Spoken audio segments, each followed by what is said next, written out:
So spake he, and the god straightway stayed his stream and withheld his waves, and made the water smooth before him, and brought him safely to the mouths of the river.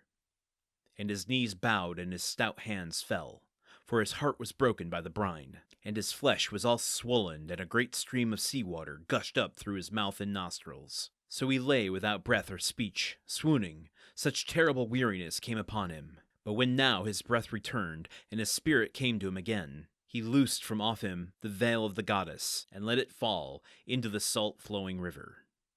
And the great wave bare it back down the stream, and lightly Ino caught it in her hands. Then Odysseus turned from the river, and fell back in the reeds, and kissed earth, the grain-giver, and heavily he spake unto his own brave spirit. Woe is me!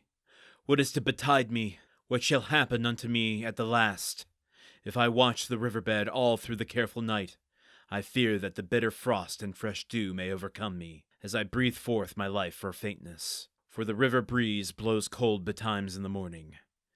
But if I climb the hillside up to the shady wood, and there take rest in the thickets, though perchance the cold and weariness leave hold of me, and sweet sleep may come over me, I fear lest of wild beasts I become the spoil and prey. So as he thought thereon, this seemed to him the better way. He went up to the wood, and found it nigh the water in a place of wide prospect. So he crept beneath twin bushes that grew from one stem, both olive trees, one of them wild olive. Through these the force of the wet winds blew never, neither did the bright sun light on it with his rays, nor could the rain pierce through, so close were they twined either to other. And thereunder crept Odysseus, and anon he heaped together with his hands a broad couch, for of fallen leaves there was great plenty, enough to cover 2 or 3 men in winter time, however hard the weather. And the steadfast goodly Odysseus beheld it and rejoiced.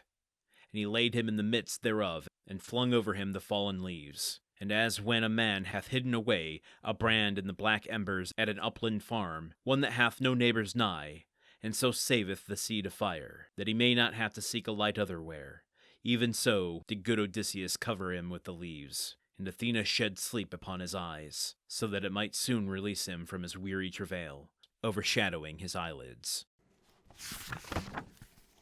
Oh, little Odysseus needs to take a little nap. Sorry, I'm being very dismissive of his travails, as they say here in this story.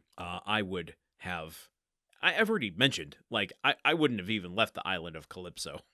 It seems like too much work for me. So I do not blame him for finding his way to land and just where's a little cubbyhole I can go take a nap in where I'm not going to just be pecked to death by birds of prey or gouged by warthogs or whatever other kind of predators are existing and looking for food. We get another simile today, and I'm wondering if I've just overlooked them. They haven't entered my head as I've read them in past passages.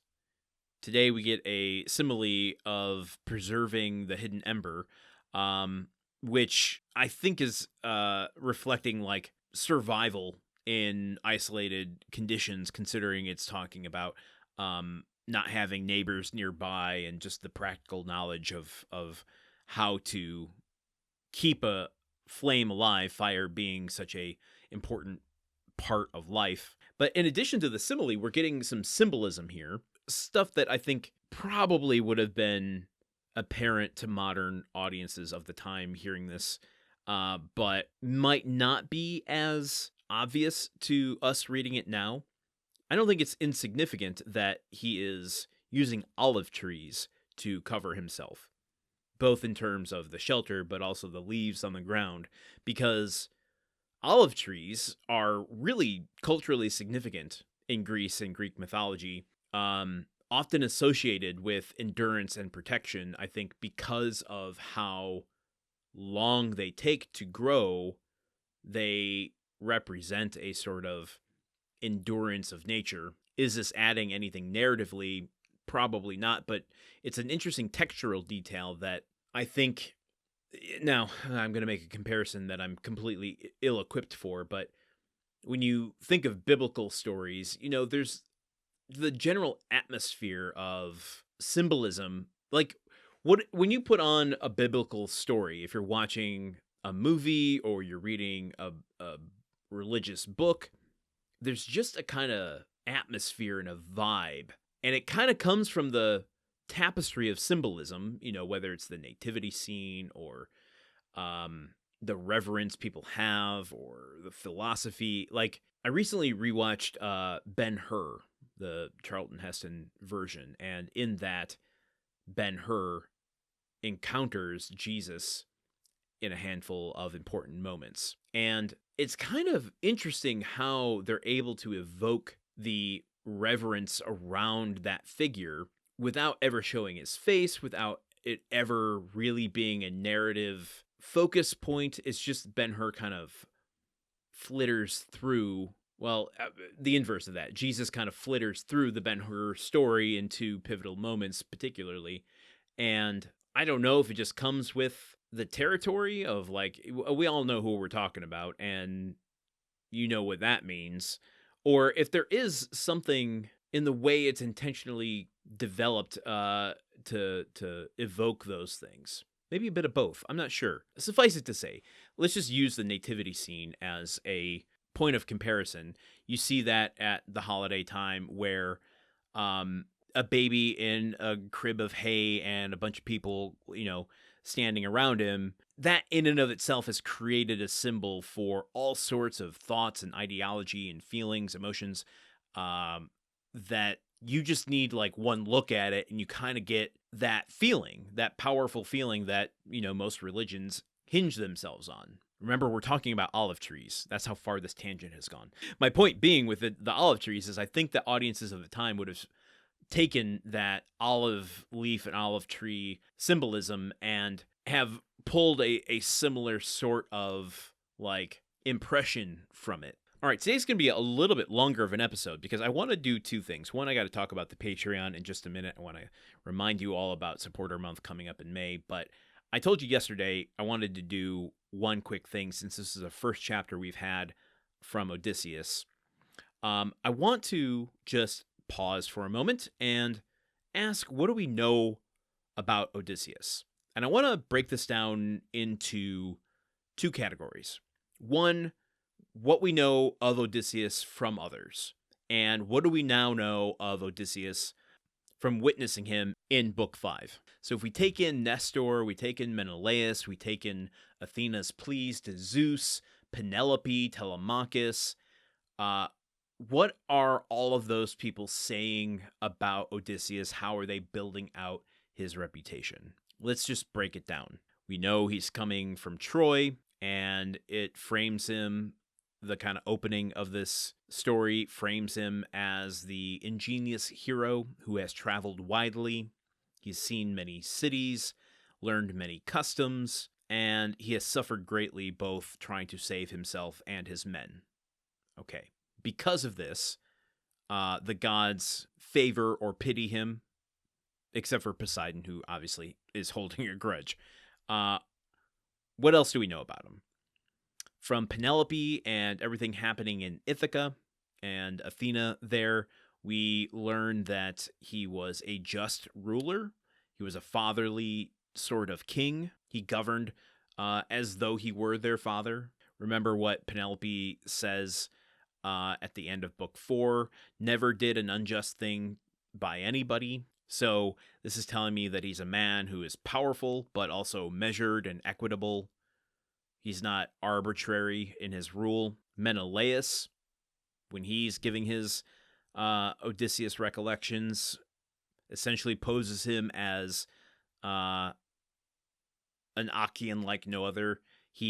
No one else has ever worked so hard or risked so much as Odysseus. So his reputation is one of labor and sacrifice and endurance, and that the cost he has endured has exceeded all of the other heroes returning from Troy. Remember also that Menelaus and Helen had their stories about Odysseus, Helen particularly recalling that Odysseus was entering Troy in disguise, so he has some cunning, self-command. He is a leader of the Trojans in the Trojan horse episode, which I think shows his bravery, his control, his deception when it's needed, but particularly that he is strategically disciplined. And something that I think is easy to overlook, even though it permeates every single interaction that the story has had so far, which is Odysseus has left behind like an enormous emotional wake. His absence has become like a legacy of sorrow for Laertes, for Penelope, for Telemachus, uh, Menelaus talking about grieving and missing him every day. We don't get a whole lot from Nestor, but that's a pretty dang old big reputation to set up before we even meet Odysseus for real, which we did here in Book 5.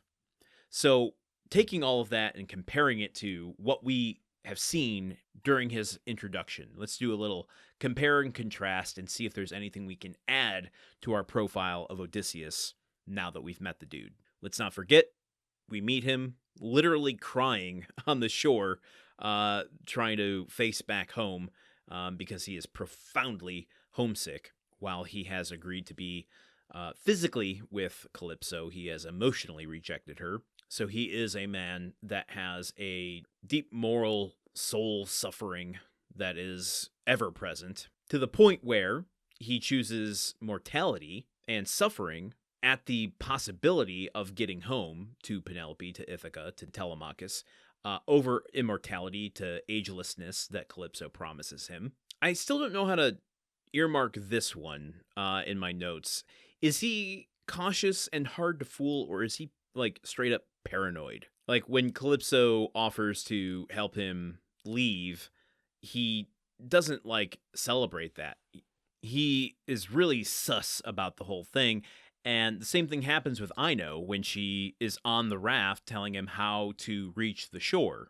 Let's go with what maybe a heroic epic poem wants us to believe, which is that he is hard to fool, though I do think there is maybe a little bit of overprotection for himself. He is able to cut down all the trees. Remember those 20 trees he cuts down in 5 days, builds the raft? So he's resourceful. He might be a king, but he's also skilled at labor. Obviously, he is resilient in his endurance under physical pressure, the storms that Poseidon throw at him, even dragging him under once or twice. He doesn't lose sight of his raft. He is able to swim back to it. He climbs on board. This is happening over 18 days. He gets to the shore and is getting by on raw survival instinct. And I think lastly, what we see here is that he's quite adaptive. He is able to change tactics or reject tactics. I still don't know why he completely rejects Ino, but if anything, you can say that he is stopping to analyze. He doesn't go head first into something just because it's the first thing he thinks of. He hesitates, he analyzes, he judges, and then comes to a decision by reading the circumstances and the shifting variables in any given situation. Even when he is like dead on his feet, about to like fall asleep, he's like, just got to push through one more time. Just get up on top of that hill and cover myself with some olive tree leaves, and then I can sleep. But not until I get to the top of that hill after 18 days on the ocean under huge crashing waves. So what does that all end up saying? All of that stuff that we've kind of covered here about who Odysseus is up until this point in the story. Odysseus seems to be someone that is more than just a king and a brilliant strategist, but a man whose absence still like governs everyone in his life. And I think that when we meet him, most of those reports turn out to be true, but maybe we just don't have the full picture yet. I think he's living up to the reputation we've seen, but, it's not only that he's cunning and capable, but there's an added depth to it of him grieving and being suspicious. Like, that adds a psychological dimension to him that I guess I wasn't really expecting going into this, to be honest with you. And that the story delivering some sort of moral message about when mortality can be valued over immortality, particularly when you're putting it through the hero's journey. Okay, what a long episode to round out Book 5. And let's make it even longer by talking about this Patreon, patreon.com/gruntworkpod, the podcast network for Odyssey, as well as many other shows. I said it yesterday, I'll say it again today, and I don't know if we'll finish out Book 6 before May, but in May will be Supporter Month, starting May 1st. If you have a free account on patreon.com/gruntworkpod, you'll get access to literally everything we have done on the podcast network for the last 10 years. I mentioned a bunch of the stuff yesterday. I didn't add that my co-host of our other show and I did a supplemental podcast for about 5-6 years. There are over 200 episodes of that you can go listen to for free. And here's the thing, I didn't mention this yesterday either. You can sign up for free right now, even though it's not May 1st, and be prepared to be notified when all of that stuff starts to drop. Now, in addition to all of the stuff that you get for free that we've done in the past, and that includes the story-only audio of every single book that we cover, which Book 5 is now available today, we are also releasing new bonus content all throughout the month that you can get access to. Every single show on the network is doing bonus content. It has been a lot of work, a lot of fun, but a lot of work. One of the bonuses you can get for this show is a profile of the life of Theseus, another Greek hero. How does he touch on the Odyssey and Odysseus? Very indirectly. There are some claims that Theseus was one of the men, if not the man, who escorted Helen away from Sparta, thus sparking the Trojan War, and therefore taking Odysseus away from Ithaca. But we'll get into that. We'll get into that in the bonus episodes, which you can get for free over at patreon.com/gruntworkpod starting May 1st and going through the end of May. And a reminder that on May 15th, we will not be doing a story episode.